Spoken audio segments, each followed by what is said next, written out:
엘리야 선지자와 관련된 말씀을 보겠습니다. 8절을 보십시다. 엘리야가 로뎀 나무 아래 지쳐서 잠자고 있을 때 하나님이 보내신 천사가 두 번째 찾아와서 숯불에 구운 떡과 물을 주었습니다. 엘리야가 그걸 먹고 마신 후에 어디로 갔습니까? 하나님의 산 호렙에 갔습니다. 호렙산을 신의 산이라 이렇게 말합니다. 이스라엘 백성에게 있어서 이 신의 산은 아주 특별합니다. 왜냐하면 이스라엘 백성이 이집트에서 나와 가나안 땅으로 향해 가는 중에 신의 산 아래에 도착을 했습니다. 그때 하나님께서 모세를 신의 산 위로 올라오시라고 그러셨어요. 하나님이 모세에게 이스라엘 백성이 어떻게 살아야 되는지 말씀을 주었습니다. 그게 십계명과 여러 율법들이죠.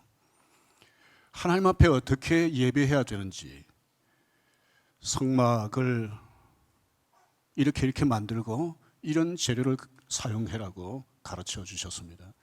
또 제사장의 역할은 무엇인지에 대해서도 말씀해 주셨습니다.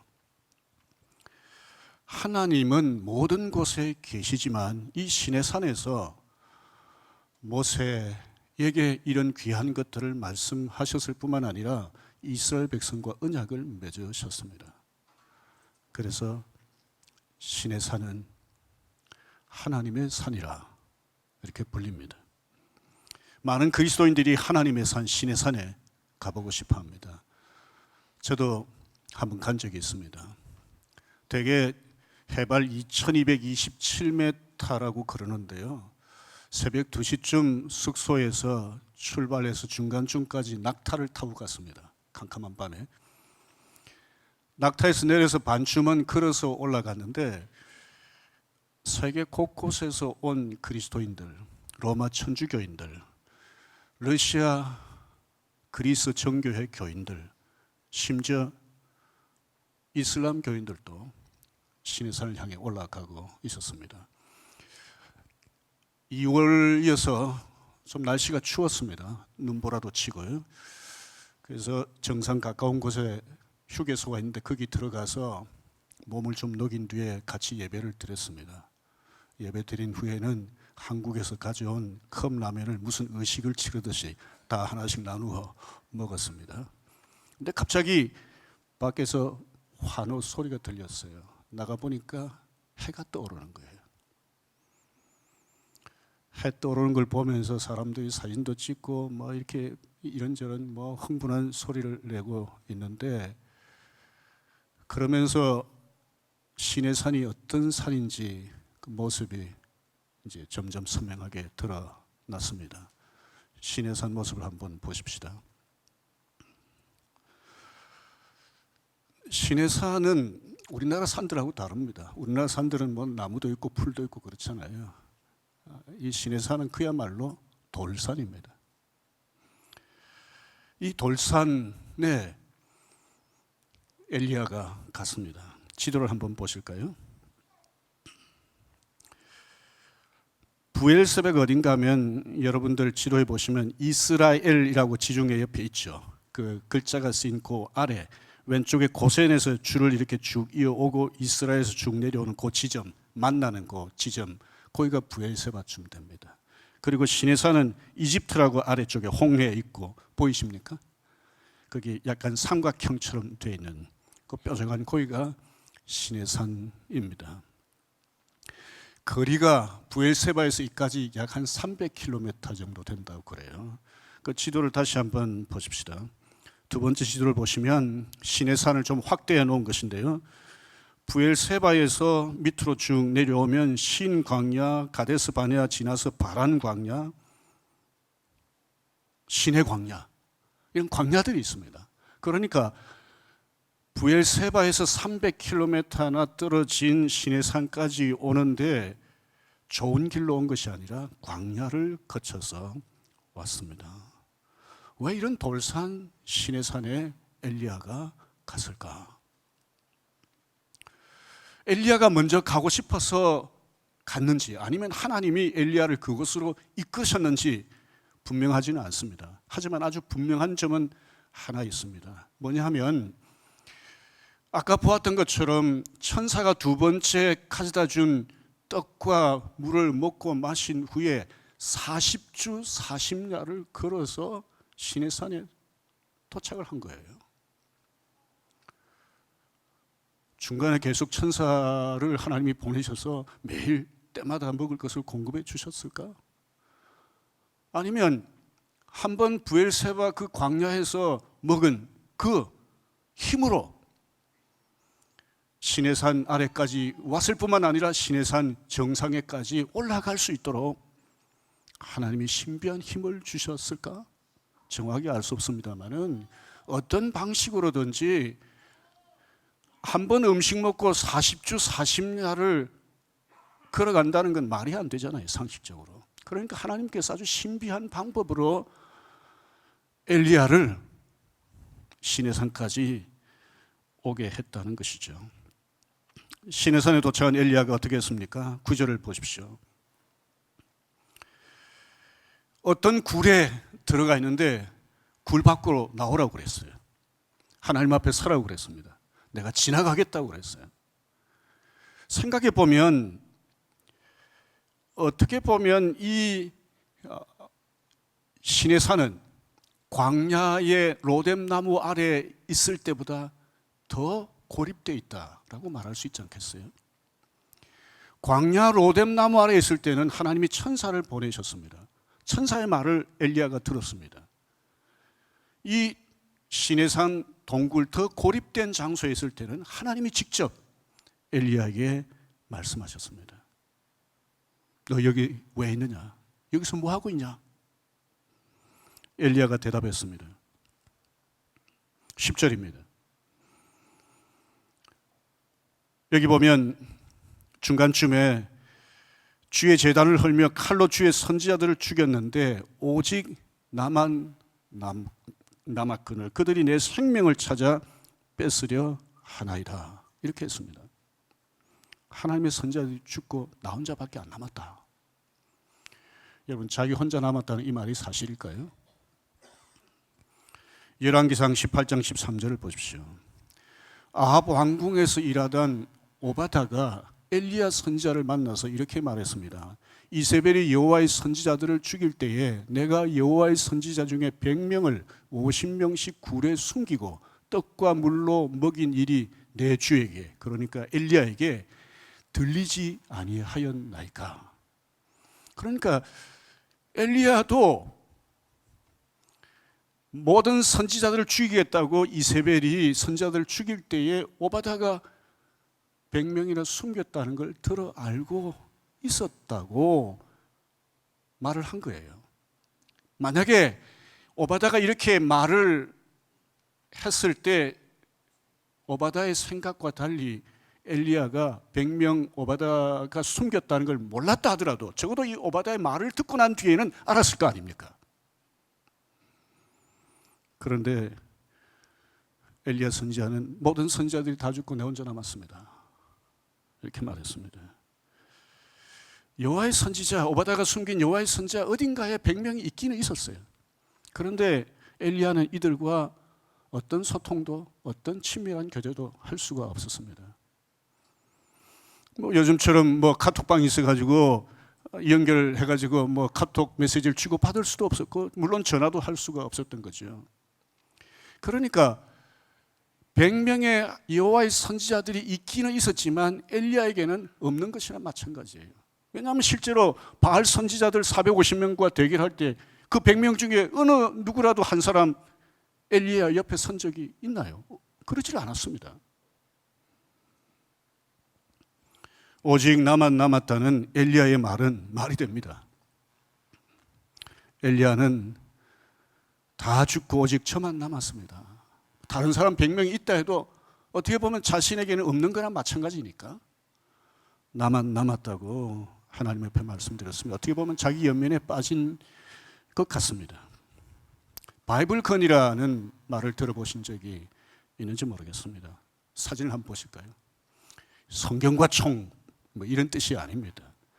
성경 구절을 총처럼 사용하는 것을 바이블건이라고 그럽니다. 우리가 어떤 사람이 어려운 상황에 있을 때 그 사람의 상황에 공감하면서 그 사람을 위로하고 그 사람을 권면하기 위해서 성경 말씀을 사용할 때가 있잖아요. 성경에 이런 말씀이 있어. 그러면 정말 이 사람이 나를 위해서 이런 말씀을 해주는구나 생각하면서 그 말씀 때문에 위로를 받고 힘을 얻고 용기를 얻고, 그래서 새로운 결단도 하고 아까 우리 찬양하신 것처럼 다시 하나님의 은혜를 덧입기를 원하면서 자리에서 일어날 수가 있는 거죠. 다른 결정도 하고 삶을 고치기도 하고 그럴 수 있는 것이죠. 그런데 성경 구절을 이용해서 자신의 옳음을 주장하려고 하는 사람도 있습니다. 상대방을 공격하기 위해서 성경 구절을 이용하는 경우도 있잖아요. 실제로 가정에서 부부들이 싸우다가 좀 밀리면 어떻게 합니까? 성경 구절 들고 나와요. 성경이 이렇게 말했는데 당신이 이러면 되냐? 자녀들 책망할 때도 어떻게 해요? 야단칠 때도 성경 구절 가지고 야단칠 때가 있습니다. 교회 안에서 성도들끼리도 뭐 이래 하면 성경 구절 덜먹이면서 말할 때가 있어요. 말하는 사람은 뭐 자기가 뭐 잘한다고 생각할지 모르지만 듣는 사람에게는 별로 도움이 안 됩니다. 마치 총알이 다른 사람을 해하듯이 그런 식의 성경 구절 사용은 다른 사람에게 오히려 반감만 불러 일으킵니다. 하나님이 엘리야를 어떻게 대하셨는지 한번 보십시오. 엘리야 당시에 적어도 모세가 기록한 창세기, 출애굽기, 레위기, 민수기, 신명기가 있었을 거예요. 엘리야도 이런 성경을 뭐 우리처럼 뭐 이렇게 구체적으로 인쇄된 걸 처음부터 끝까지 다 가지고 있었는지 모르겠습니다만은 알고 있었을 거예요. 하나님이 이런 모세가 쓴 성경 구절을 가지고 엘리야야, 너 왜 이러고 있냐? 너 과장하지 말아라. 너 혼자만 있는 게 아니고 나의 선지자가 100명이나 더 있다. 사실에 근거하지 않고 감정에 근거해서 너 자신을 보면 안 된다. 이런 식으로 책망하지를 않으셨습니다. 대신에 어떻게 하셨습니까? 11절 앞부분을 보십시오. 여호와 앞에 서라. 밖으로 나와라. 굴에서 나와라. 그리고 내가 앞으로 지나가겠다. 이렇게 하셨습니다. 이 말씀은 출애굽기 33장에 있는 말씀을 생각나게 해요. 출애굽기 33장에 어떤 내용이 있는가 하면 모세가 하나님 앞에 하나님의 영광을 좀 보여주십시오 라고 했습니다. 하나님을 보고 싶다는 거죠. 그때 하나님 뭐라고 말씀하시는가 혹시 아십니까? 너는 나를 보지 못한다. 날 보면 죽는다. 반석 위에 서라. 내가 너 앞으로 지나갈 거다. 너는 내 등을 볼지언정 내 얼굴은 보지 못할 거다. 그러니까 하나님은 이제까지 하나님의 사람들에게 자신을 나타내셨던 것하고는 아주 다르게 모세에게 당신을 나타내 보이셨어요. 그리고 그 이후에 두 번째로 특별하게 엘리야에게 마치 모세에게 자신을 보여주신 것처럼 자신을 보여주시겠다고 말씀을 하신 겁니다. 그만큼 하나님은 엘리야를 사랑하셨습니다. 하나님이 어떻게 엘리야 앞을 지나가셨습니까?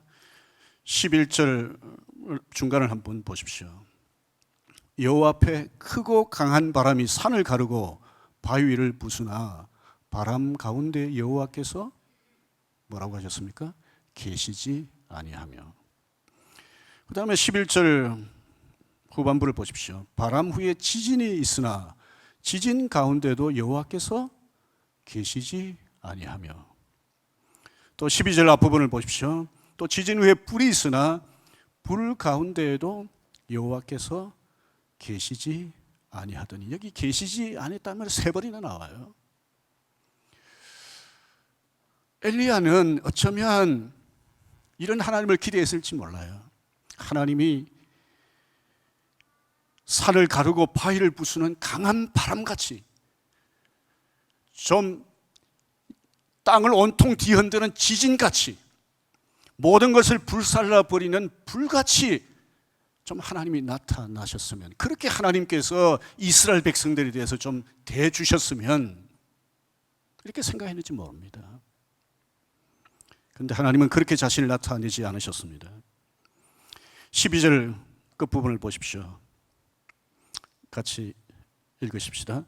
불 후에 세미한 소리가 있는지라. 여기 부드러운 소리, 작은 소리 뭐 이렇게도 표현할 수 있는데, 이건 주의를 기울이지 않으면 들을 수 없는 소리입니다. 강한 바람, 땅을 뒤흔드는 지진이나 모든 것을 불살릴 것 같은 불에 비하면 아주 약한, 어떻게 보면 보잘것없는 것이 이 세미한 소리입니다.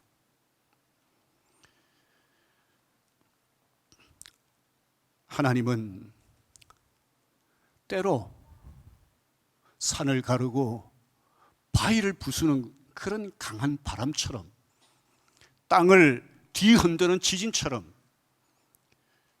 모든 것을 불사를 것 같은 불처럼 당신 자신을 나타내실 때가 있죠. 하지만 하나님은 세미한 음성처럼, 어떻게 보면 없는 것 같고 어떻게 보면 너무 약한 것 같은 그런 식으로 당신 자신을 나타내시기도 한다는 것을 엘리야에게 보여주셨습니다. 하나님은 왜 세미한 음성으로 엘리야에게 자신을 나타내셨을까요? 이런 이유 때문이 아닐까요? 세미한 음성은 잘 들을 수 없는 것처럼, 엘리야야, 너가 나의 존재를 잘 느끼지 못할 수 있다. 그러나 나는 존재한다. 엘리야야, 세미한 음성을 눈으로 볼 수 없는 것처럼, 눈으로 직접 나를 보지 못하지만 나는 너와 함께한다. 엘리야야, 너가 나 혼자만 남았다고 그러는데 결코 너 혼자가 아니다. 내가 있다. 내가 너와 함께한다. 어떻게 보면 엘리야는 자신이 바알 선지자들과 대결하고 그 뒤에 도망가고 이러는 과정 중에 좀 이세벨을 어떻게 하든지, 아합을 어떻게 하든지 그렇게 하기를 원했을지 모릅니다. 하지만 하나님은 그런 방식을 사용하지 않으셨습니다. 세미한 음성처럼, 마치 없는 것 같은데 온 세상을 통치하시는 하나님이 존재하시고, 그 하나님이 엘리야와 함께 하신다는 것을 엘리야로 하여금 깨닫게 하셨다고 저는 봅니다. 엘리야는 갈멜산에서 바알 선지자 450명과 대결할 때 혼자라고 생각했을지 모릅니다. 100여 명의 선지자가 있었지만 아무도 엘리야 곁에 함께 하질 않았습니다. 하지만 그때 엘리야가 하나님을 보지는 못했을지라도 하나님은 엘리야 곁에 계셨습니다. 그렇지 않습니까? 이세벨의 협박 편지를 받고 부엘세바로 도망갈 때 자기 옆에 종만 한 명 있었는지 모르겠지만 하나님이 엘리야와 함께 하셨습니다. 부엘세바에 자기 종을 남겨두고 하루 종일 광야로 들어갈 때 자기 혼자 광야로 간다고 생각했을지 모르지만 그때도 하나님은 엘리야와 함께 하셨던 것이죠. 그 광야에서 40일 밤낮을 걸어서 신의 산을 향해 갈 때 엘리야는 자기 혼자라고 생각했는지 모르겠습니다. 하지만 그때도 하나님은 함께 하셨습니다.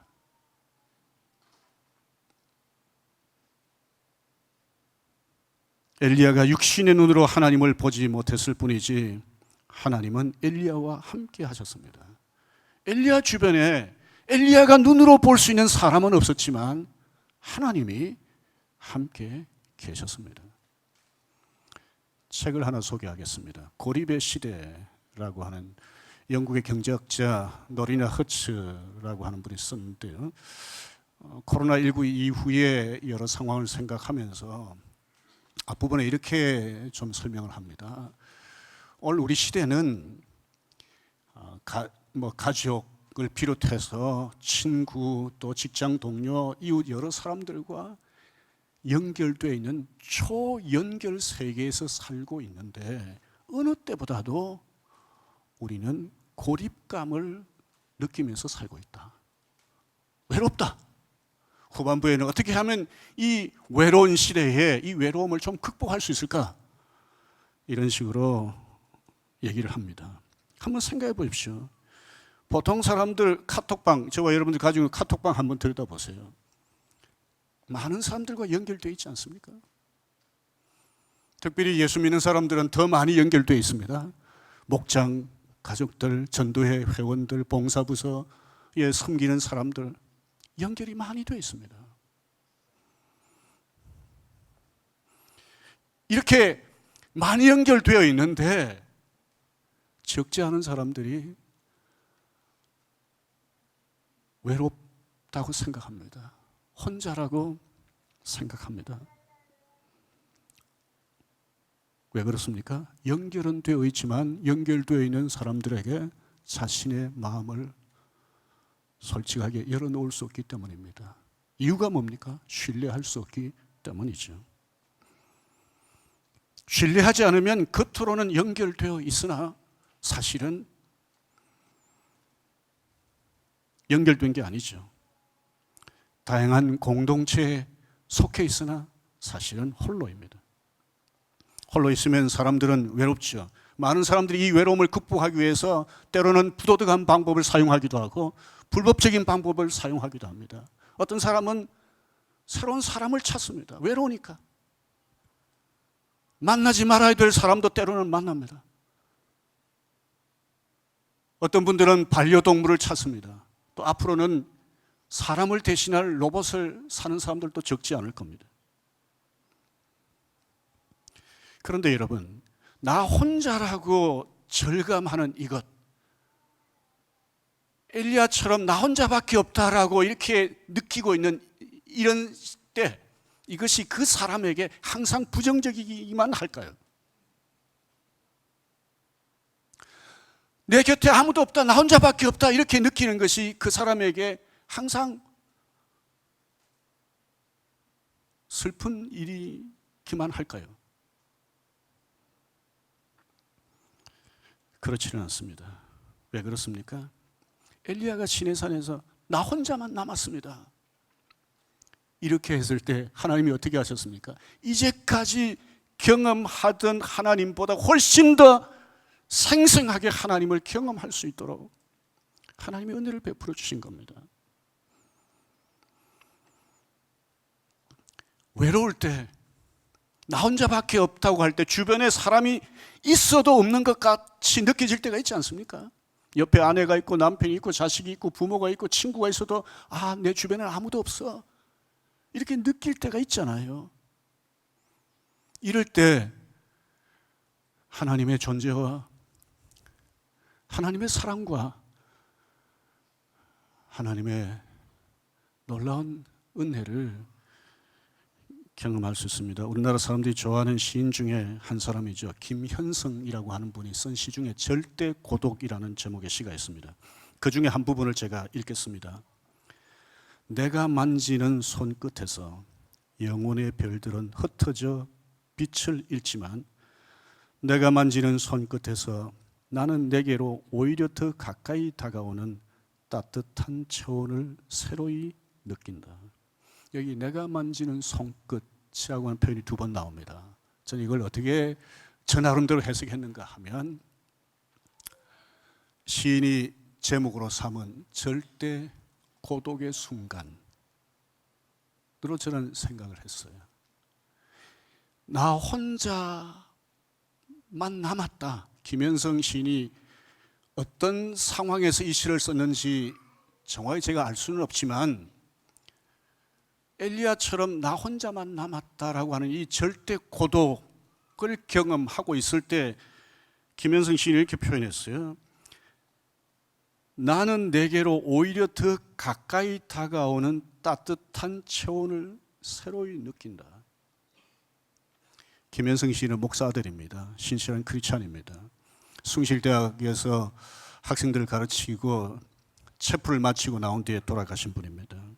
그러니까 이분의 평소의 신앙 생활을 생각하면 저는 이분이 조금 전에 표현한 정말 절대 고독의 순간에 새롭게 나에게 더 가까이 다가와 나를 따뜻하게 안아주시는 그 하나님을 경험한 것을 이렇게 표현한 것이 아닌가. 저는 그래서 사실은 오늘 찬양대 찬양을 들으면서 오늘 설교 요약한 거하고 비슷하다, 내용이. 그런 생각을 좀 했어요.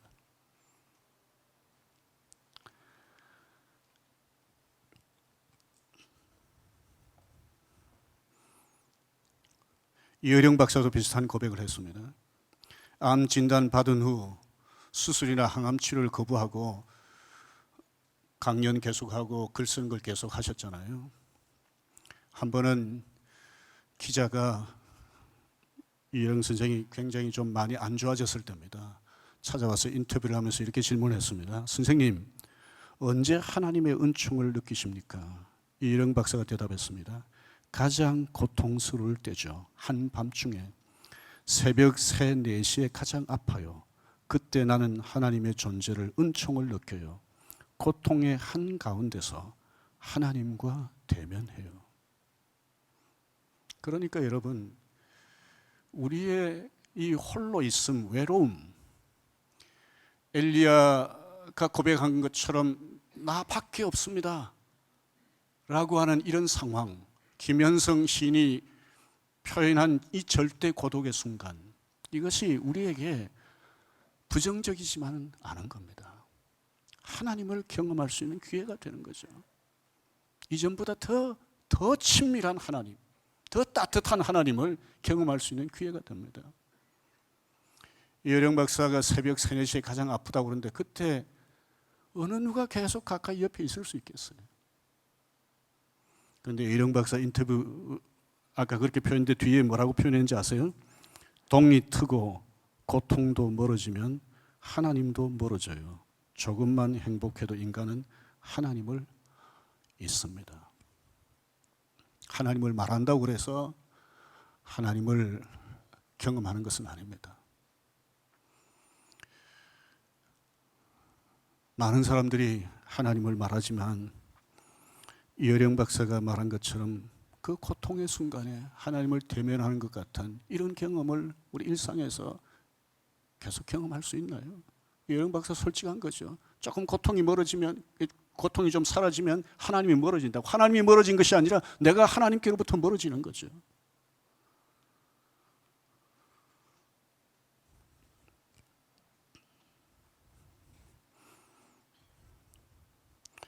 사랑하는 사람이 곁을 떠났을 때, 믿었던 사람에게 배신당했을 때, 고통과 두려움을 느끼며 병상에 홀로 누웠을 때, 온 마음을 쏟고 땀을 흘렸던 일이 수포로 돌아갈 때, 그야말로 사망의 음침한 골짜기를 걷는 것 같을 때, 이 절대 고독의 순간, 나 혼자라고 절감하는 그 순간, 그 어느 때보다도 엘리야처럼, 김현성 시인처럼, 이어령 박사처럼 내 곁에 계시는 하나님을 대면하는 은총을 누릴 수가 있습니다.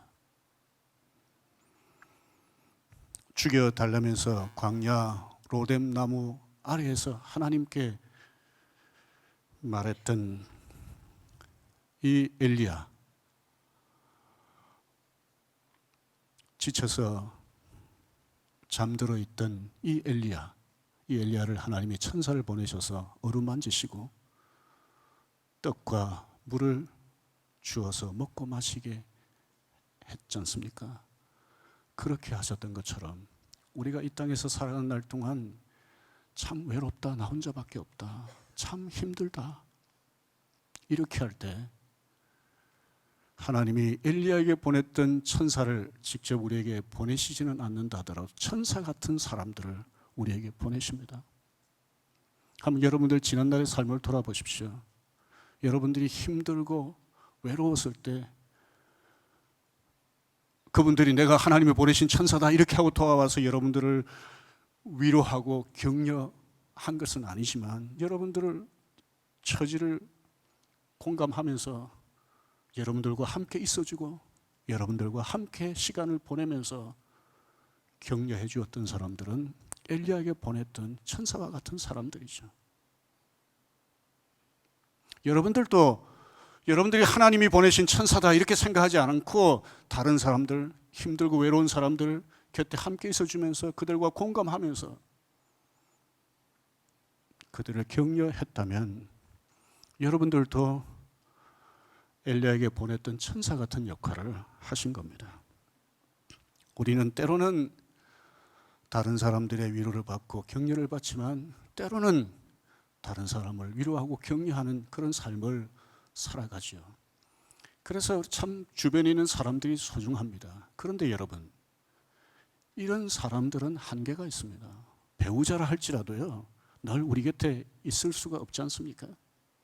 친구들도 늘 우리 곁에 있는 게 아니죠. 믿었던 사람들도 항상 우리 곁에 있는 건 아니죠. 이런저런 이유로 우리 곁을 떠나기도 합니다. 시내산의 엘리야처럼 아무도 없을 때가 있습니다. 그럴 때라도 떠나지 않는 분이 계세요. 누굽니까? 하나님이십니다. 이 하나님이 함께 하십니다. 이 하나님을 이 아침에 생각하십시다. 하나님이 늘 우리가 원하는 방식으로 자신의 존재를 드러내시는 건 아닙니다. 우리가 기대하는 방식으로 하나님이 우리에 대해서 은혜를 베푸시는 건 아닙니다.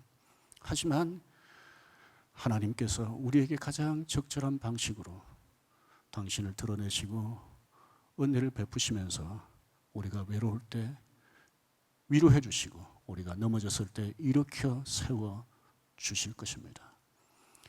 내가 혼자다 이렇게 절감할 때마다 엘리야처럼 하나님을 바라보심으로 하나님께서 주시는 위로와 힘을 얻는 저와 여러분들이 되기를 주님의 이름으로 축원합니다.